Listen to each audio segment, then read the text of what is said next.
大家早上好，今天是我们旅行的第36天，我们今天又要移动啦。在 Key West 旅游生活了5天之后，我们今天又要挪动啦。我们今天将去往和平河方向。和平河呢，距离这儿大概460公里，去那儿休整休息一下。游览了4天之后呢，又要衣服要洗，又要采购。而且Kevin呢也有很多视频要剪，已经好几天没有剪视频了。我们还是力图赶上我们这个旅行的节奏，给大家呈现我们比较真实的样子。和平河呢，距离坦帕呢大概100公里左右，我们又是往坦帕方向。那么为什么这样调整营地呢？因为呢，佛州呢有很多这样比较好的营地，我们呢并不想在一个营地里面呢待上30天，待上21天、14天，所以呢，我们呢希望呢在不断的挪动。不断的尝试，不断的品尝不同的营地，也去往佛州更多的地方。希望大家继续追踪我们，订阅我们，评论我们，谢谢。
下午3点钟左右，我们到达了和平河营地。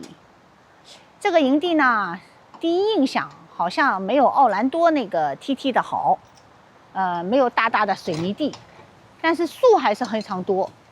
我们还是相对比较幸运啊，没有分到靠那个高速公路那一边。这个营地啊，有一边的那个营位啊，完全是在高速公路的一旁。我们现在离高速公路呢还有3、4排。相信呢噪音会好一点。我们在这儿呢会逗留好几天，在这儿呢会采购洗衣服，然后剪视频，就像早晨出发的时候和大家介绍的一样。气温呢好像和 Key 呢差不多，现在户外的温度呢大概是30度左右。看一下我们周围，树木还是比较多，而且呢这个树根呢比较盘根错节。也是凸在外面，但是营位呢相对而言是比较宽广的。你看营位比较大，你看我们还有比较多的那个空余的地方，放了这个桌子之后还是有很多地方。这个目测目前的这个缺点呢，就是这个地面不是水泥地。那么居住下来的情况呢，实际的时候呢，到时候再看。好，我们现在呢落位。我跟 Kevin 说，让他把那个房车的棚给我拉出来，然后呢支上桌子，我就准备做晚饭了。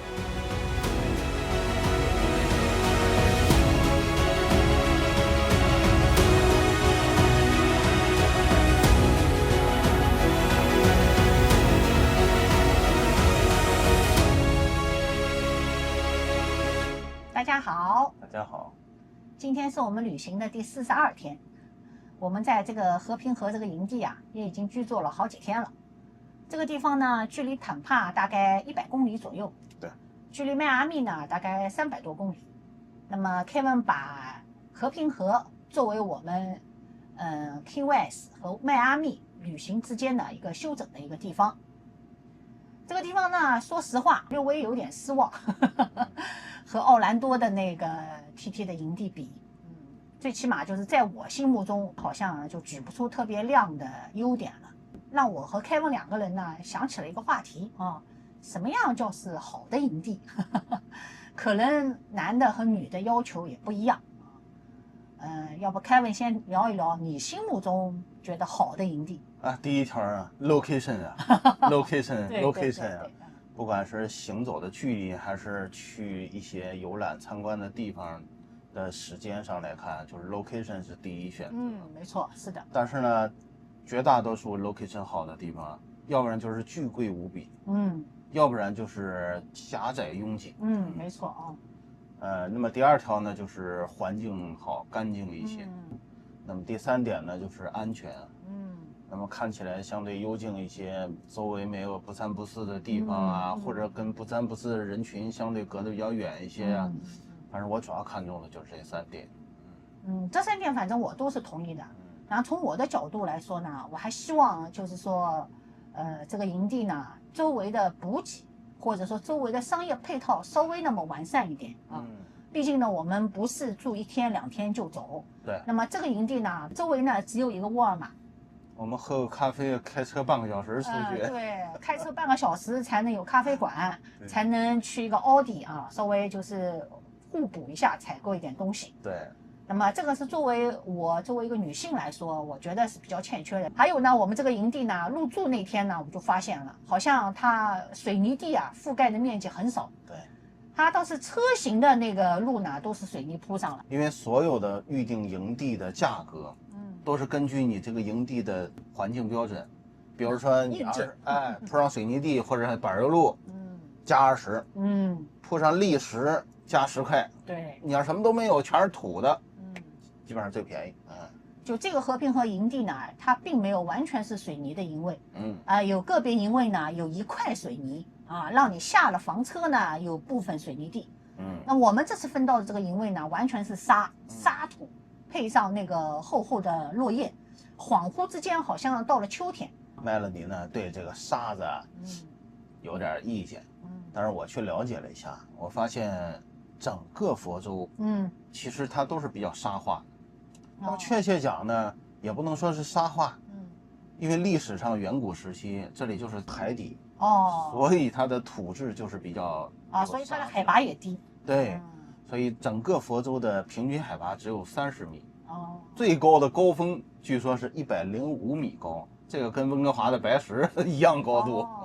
那么全部是沙混合着树叶呢，就是造成几个困扰。第一呢，就是这个房车的地垫要多次清扫。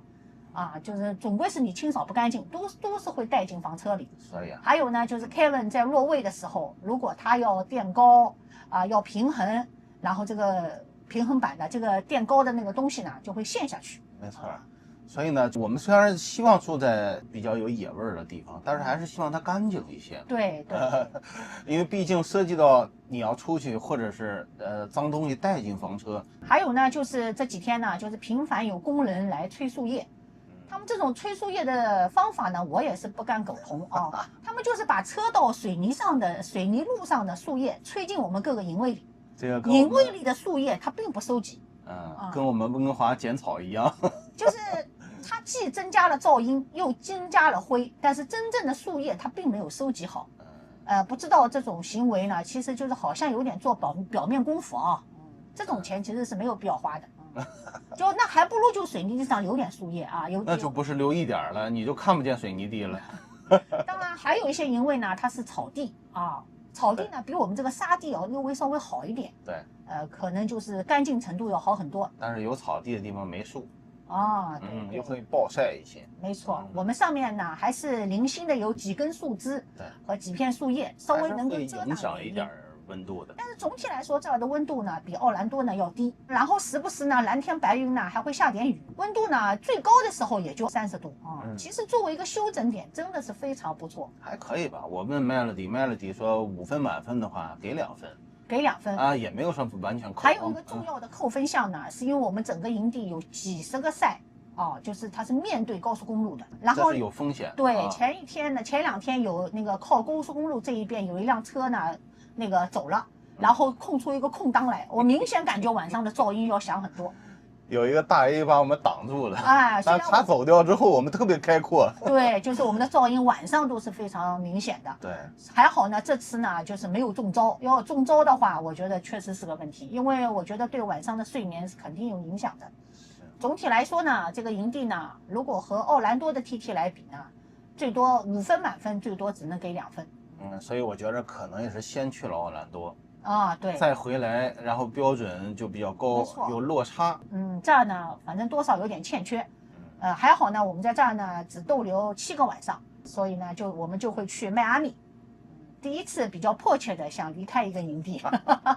我怎么每次离开一个营地都有一点点不舍得？当然，这个营地呢也是非常好的一个休整的地方。Kevin 在这儿剪了整整的2集 QS 的视频，相信大家呢都已经看过了啊，希望大家能够喜欢。Kevin 用了整整2天半的时间剪出这2集来啊，也是用心在记录。这么长时间的旅程也是需要一个节奏的，一段时间休整，一段时间出游。总是要有这种劳逸结合，才能过得了这么长时间的旅行生活。是的，就因为周围的商业配套不是特别成熟，也不繁华，所以说呢，我们2个人比较安稳的在这儿趴窝了好几天。5分给了2分呢，已经不算是最低的，因为有的时候你还会碰到更恶劣的事情。对，你会碰到一些非常自私和奇葩的事情。我甚至在网评上经常能看到有人吐槽说，如果有0分的话，我可以给0分，因为谷歌里边评论最低只能1个星。最少得给1分，最少得给1分。所以这证明 Melody 啊，还有更下线的2个档可以评论一个营地。那当然，我想了想，我们这个买房车3年以来，住过了很多营地。也碰到过很多自私的邻居，还有一些特别奇葩的一些邻居。管理一个营地啊，在美国也好，加拿大也好，人工比较昂贵啊，更多的是需要个人的素质来维护整个营区的秩序啊。我觉得硬件呢是和这个营地有关系的啊，但是我们今天想吐槽的绝大部分原因不是硬件。那你可以举几个例子，看看有哪些更恶劣的事情，我们也给车友们或者是看我们频道的观众们分享一下，就是房车绝对不像有些电视里看起来那么美好。是的首先我要吐槽的第一个，我要吐槽排在第一位的就是一些自私的邻居。那我印象比较深的呢，我们先说第一点，关于自私方面，排在第一位的就是有时候落位的时候碰到左右的邻居啊，他们会侵占你的营位就是比如在营区比较狭窄的拥挤的地方，尤其是城市营地那么肩并着肩，对，手挽着手这样的营地，他们侵占你的营位往往是以什么样的方式呢？比如说铺地毯他们的地毯呢就是会略微的过来一点，领土宣示，领土宣示。那么还有的呢，挂户外灯，他们呢就会户外灯挑到你这个地方来。户外灯没什么错，户外灯问题是你别往人家家挂。对，还有甚者呢，搭帐篷，一个营位和一个营位，你比如说 KOA 这样比较贵的商业营地，它中间会种一排树，你这样就那这个是比较少的。但是有的营区呢，其实是没有明显的边界，就要靠一些隐形的边界，比如说电桩水管呀这些事情。但是呢，有一些邻居呢，他恨不得把这个地毯什么的都铺到你紧靠你电桩的地方，没错甚至于铺过电桩。还有一些人呢搭帐篷，他们帐篷扎的这个方式，就把帐篷的几个角扎进你这个营位里。其实像我们还好说，有一些大5轮或者大 A 他们有slide，那么这slide 出去之后，其实他那个地毯都已经在人家slide下面了。对，是的，这一点呢，就是让我们感觉就是特别不舒服就是特别是在一些城市营地，或者说一些位置特别好的营地，本来位置就是比较紧张，大家就很少已经有就是讲究了叫社交距离了，然后你再把各种各样的户外的东西搭到别人的营位上来，这个感觉就像以前我们小区里面抢公用地方支个鞋架呀放个花盆就是往那个楼道里面放东西一样对呀，就是宣示的有点过头了。这一点上呢，我就觉得自私呢，我就是排在第一位，我感觉不舒服特别反感。那么第2个呢，那就是有些人呢不顾及别人的感受，比如说黑管到处乱放，在如此太阳下面，他们有好几根黑管就是摞在一起堆在一起，就是这样。那我知道了，我们所在营位后面那个有一个 Class B。没错，我搞不明白一个 B 型房车它为什么需要这么多的黑管。那么放在房车里面，他自己也觉得有味道。那我们一起呼吸掉一点，对吧？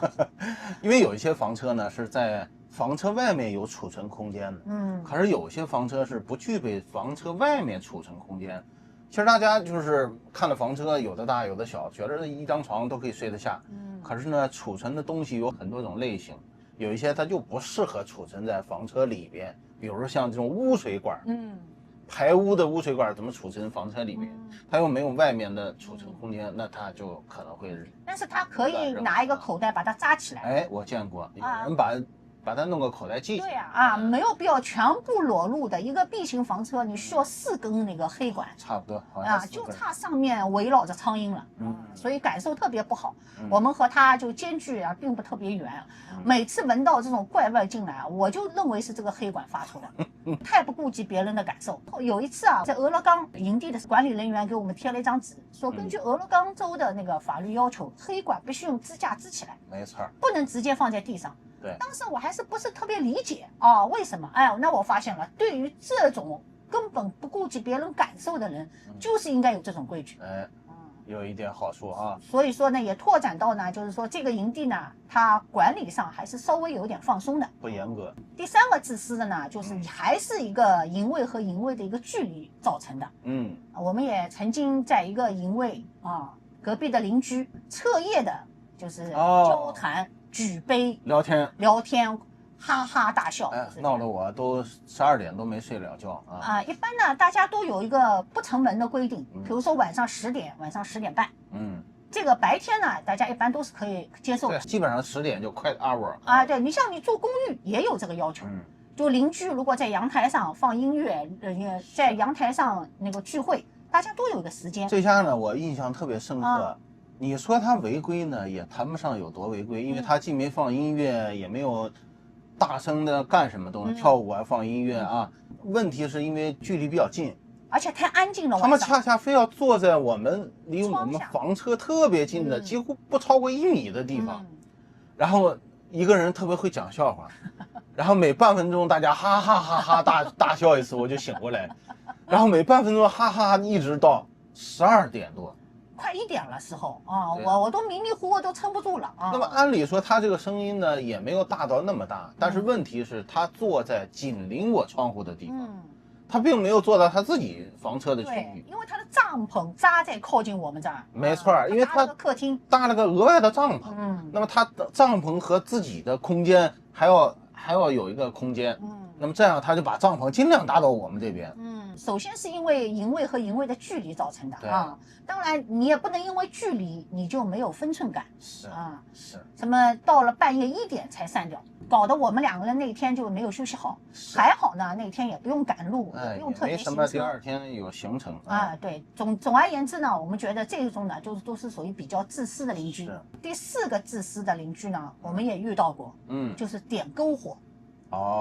当然了，这个呢也是因为大家距离不是特别遥远然后呢，他点着熊熊的篝火，篝火呢，因为在营地里是合法的，很常见也可以是合法的，这个也是没有问题。但是那天的风向呢特别不好，完全的烟呢就吹向我们这个房车的门，而且他点的火实在太大了。对，有很多住房车的人，会带很多的那个 firewood 正值夏天，其实我个人并不愿意开空调，我们觉得户外的这种露营的感觉特别好。然后它这样熊熊的烟不断的吹过来，而且就是此起彼伏，一阵有一阵没有。觉得也有可能，比如说它的木头不好对，它点的方式不对它这个木头肯定是就是燃烧度不够的。对还有可能你没必要一次性点那么多木头你像烧火一样，对吧？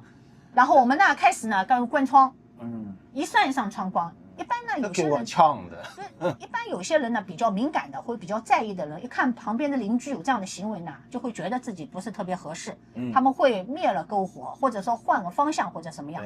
但是我们这样频繁的关窗然后到最后我们关门，这么一个大夏天，我们要不开空调，我们把窗和门都关掉，他们还是这样。就是熊熊的篝火拦着。还有一个原因就是他们并没有在离他们的房车比较近的区域，都跑到你的房车旁边来做这些事情。当然那天的风向如果往他们的房车方向吹，我估计呢他们房车上的人呢就会熏下来了。但是巧不巧呢，风全部往我们这个房车门这儿吹，把我们2个人就一烟熏鸭子一样的啊。所以古时候讲叫上风上水，那他坐在上风的地方，这个我也是认为是比较自私的啊。对，就是他完全我说的自私，就是不顾及别人的感受啊，而且严重到影响了别人的生活，而且还不以为然。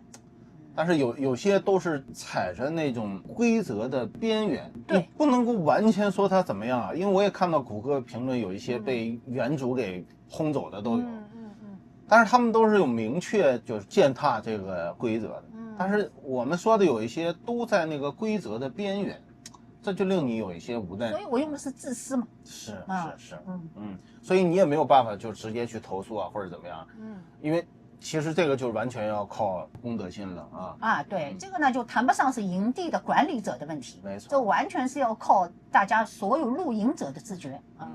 还有没有了？有。第5条第5条第5条呢就是关于小狗的问题，狗的问题。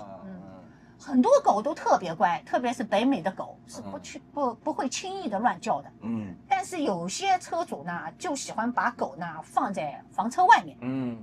然后呢这些狗呢，你只要遛狗路过他们的房车，这个狗呢就开始狂叫。那我还见过没有路过它也跟那叫就是因为营地里遛狗这个是非常经常的事情。所以说这个狗呢不停的叫。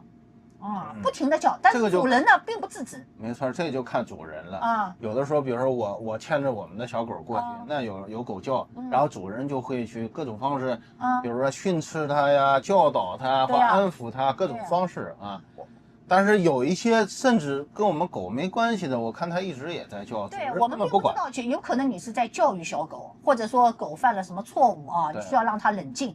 但是这样频繁的打扰整个营地的气氛，那么你就应该拴回房车里。那比如说在温哥华加拿大，那如果你住公寓或者住 townhouse，如果你的狗长期叫的话，邻居是可以投诉你的。对呀，就是因为营地里面早晚遛狗是非常常见的。那么早有些人还没有起床，晚有些人已经休息了，这个时候狗叫呢就特别的突兀。我觉得就能传2里地，就是反正我们呢，因为养狗时间也不长，那么我们既能够理解不养狗的人的情绪也能够理解到养狗人的这种心情。就是主人适当的应该管一下。就是狗叫，它可能会有各种问题，比如说身体不舒服，或者说它害怕，这个东西呢，我觉得是可以理解的。但是既然你养了它，对吧？就是我觉得你应该稍微管理一下像这种噪音在营地里呢，其实特别就是不和谐。是，好，这是第5条还有自私的吗？接下来呢，我要讲的就是奇葩的，排名第1的，就是我有一次在营地里面看到有这样的营员，但并不是我们的邻居他就接了一个洗碗池，然后进水呢，当然是水管里面他用了一个2分管接出来，想起来了，所以呢，进水管是没有问题的。他在里面呢，就是洗菜、洗水果都没有问题，是在户外。但是因为没有下水，对，他那个洗碗池下面他接了一个桶，然后这个桶接满了之后呢，他并不是说倒入自己的马桶里或者倒入自己的水池里，他这样拎着就走到隔壁的一棵树下面，掉下去。这棵树呢，基本就得涝死了，我觉得就是我就看他一天得倒好几桶往里面。是，我也是亲眼看到的。对，就是，而且这个里面呢，往往有一些果皮或者有一些蔬菜叶就是这样。这个也是营地里明文禁止的，没错，这个是最不应该的一个大忌，既违反道德也违反规定。是的，就是不理解他就是为什么一定要这样做，而且这种情况呢，往往发生在长期用户里。因为他有这个时间把所有东西都铺开来，像我们在那儿住3天5天呢，是绝对不会有这种场面的。对，而且那个营地还是有full hook up。对呀。但是呢，因为full hook up自己的房车接了那个孔，对呀。所以呢，他洗碗池他就弄了个桶，对，这就没有办法去往那个地方倒。可以的，你拎上来嘛。其实也是可以倒，我们当时也是探讨过，就是他哪怕这个桶对着那个下水桶倒进去也是可以，或者你拎上来倒进你的洗脸池里也可以这多不痛快，倒进马桶里也可以这不方便了。对呀，那这倒旁边方便就这棵树，就是我们住的那几天，这棵树就是环境，它好像非常自然觉得就是天经地义的看来这种事儿他可能已经习惯了。对的，就是像这样的人真的是没有公德心，没有公德心啊，然后会招来苍蝇，也会招来蚊子，没错啊，没错，因为它这个是厨房用水，没错啊，这个好在还在加拿大境内，对，是的。如果要是在佛州啊或者什么地方，不知道来什么动物，还要招蚂蚁嘞，当然，我们也就遇到过一次，对，就这遇到一次，我已经觉得非常奇葩了，这是奇葩第1名，Number one， 奇葩第2名 ，Kevin 觉得好像没有那么严重，但是我个人觉得特别严重。就是我有一天在营地的时候，居然有人来敲门，他来推销房车的，不知道什么东西，修房车的啊，穿着类似一像工作服一样，我也接待过，啊，就是敲门过来说你有什么房车需要的服务，比如说你哪里坏了或者怎么样的。我这一点上是没有的话，给你个名片，然后他就走掉了。因为我觉得是这样，营位我们的空位就相当于我们的院子。没错，房车就相当于我们的房子。哎，我觉得美国不是领土意识特别强吗？就是家里的院子，如果你进来随便进来，他都有权，你没有特殊的原因，拿枪崩掉你来。 Kevin 都多次跟我讲，他说不应该穿别人的营位，没错啊，我们宁可绕着走，我们也不能这样穿过别人的营位。对，我们观众也有喜欢露营的，就是这一点，在房车营地是大忌，就是经常有小朋友从营位。2个营位抄个近路，中间就过去了，对，这样是大忌。对，这个领土意识啊，其实，在房车界也是非常明显的。对，因为那个房车的这个面积非常有限。那么，如果是在夏天，也有可能我这干一些比较隐私的事情。你这样突然来敲门，或者说突然来打扰，就是我有点措手不及，我不知道发生点什么事情了。然后 Kevin 呢又去那个活动中心了，我就是感觉比较突兀啊，就是特别的不舒服感觉啊，怎么会有推销？我们这个营地，Melody 说，哎，表现不错。对，有一个修房车的，他就开着他的皮卡，对，身上涂满了广告，对，到处兜圈儿啊，他每天呢大概固定来兜2圈、3圈。他的皮卡后面呢有比较大的广告牌，但是他没有任何的声音，这个特别文明，他也没有打扰人。那么说不定有些人在休整的时候是有修理的这个愿望的，有的，有一些小毛小病，我在这儿如果能逗留7天、8天、9天，那么我看能不能修了。对你也不用去房车的修理厂，直接就让他看看能不能修了。对，所以呢，我觉得这种存在是特别好的，但是呢，不要打扰别人，特别是说不能随便敲门。对，你跨进营位来敲门，就是这个。哎，我在温哥华生活，我也特讨厌人家敲门。对，就是经常，哎呀，我们什么什么组织啊，我就一听这我就特讨厌。你可以往信箱里啊，或者怎么样投点什么广告，这个都没关系。如果你有这个需要，你也可以在我们的皮卡上面留下你的广告页哦，我觉得这是最多了。所以啊，房车这个安全感啊非常重要。那还好是在营地里啊。哎，有些那个 YouTuber 的博主啊，他会把房车描绘的特别好。哟，在一个房车就一个人在大自然里边，晚上看星星，早上听鸟叫，一拉开窗帘就是美妙的风景。但是他并没有跟你分享，每到晚上的时候，对，他是怎么忐忑不安的一个人在房车里，诱惑了很多想买房车或者向往房车生活的人。真实的房车生活，你不要被有些 YouTube 的博主啊，为了卖一些东西啊，为了要一些流量，过度的美化。真实的房车生活，其实和你在家里生活没有什么太大区别。吃喝拉撒呀，对呀，什么都得不能少。房车上你还因为不顺手、不方便，还会有其他的烦恼。对呀，你看也有观众问我，你们洗衣服怎么洗的呀？对呀。你们那个离开家了之后，那自己家怎么办呀？这么长时间没人，对吧？这都是一些现实生活，它是不可能像大自然描绘的那么好，融入大自然那么简单。对啊，一块台布摆上一个塑料花，怎么是这样的呢？你到外面去露营吃饭，会1日3餐都这样吗？所以真实的房车生活是什么呢？反正他们美国人每个人车里都背着枪呢。哪有那么美好啊？安全肯定是一定要考虑的。对，但忽悠了很多女性观众，所以作为我们女性也要有分辨这些美好事物后面真实样子的能力。对啊，所以你看一个人上来就敲门，我这在营区呢，那我要不在营区呢，那肯定Melody就会心里不踏实。对，就是啊，而且这种推销的人往往是男性，往往是还是比较粗壮的男性。所以房车生活啊，最好还是2个人出去。一块壮壮胆儿啊！男的一个人出去寂寞，女的一个人出去害怕。你做你擅长的事儿，我做我擅长的事儿，大家把这一分工，对吧？不是这个问题，并不是说2个人出游就不会避免。